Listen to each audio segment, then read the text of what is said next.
இந்த மாறுதலைத்தான் உங்கள் பிள்ளைகள் இந்த தேர்தலில் கொண்டு வர துடிக்கிறோம்.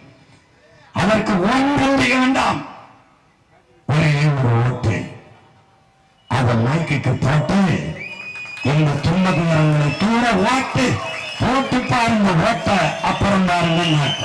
அதான் உங்க பிள்ளைகள் எங்களுடைய கோட்பாடு. எனவே அவங்க மக்கள்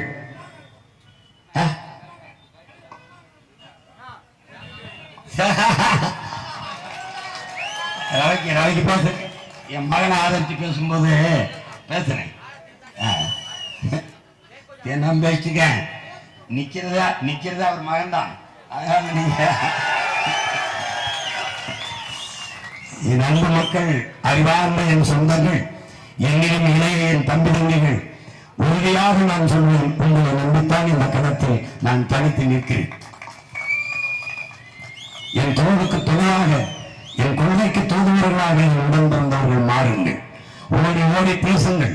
உங்கள் உடன் படித்தவர்கள், உடன் பிறந்தவர்கள், உங்களுடைய உறவினர்கள் எல்லோருக்கும் சொல்லுங்கள். எங்களுக்கு வாக்கு செலுத்தி வலிமைப்படுத்துங்கள்.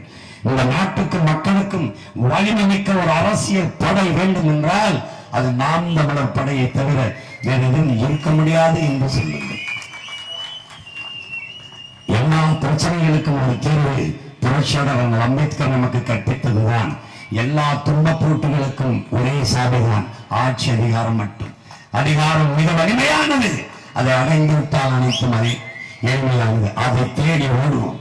என் அன்பு தம்பி தங்கைகளே, உங்களின் வலிமை மிக்க வாக்கை, நம் பெற்றோர்களின் வாக்கை, நம் உடன்பிறந்தார்களின் வாக்கை, நம் உறவுகளின் வாக்கை மைக்கு சின்னத்திற்கு நாம் செலுத்த சொல்லி அன்போடு வேண்டுவோம். உண்மைக்கு, நேர்மைக்கு, தூய்மைக்கு, எளிமைக்கு, நாட்டு மக்களின் நன்மைக்கு, எல்லாவற்றையும் மாற்ற துடிக்கும் எளிய தலைமைக்கு ஒரே சின்னம் மைக்கு.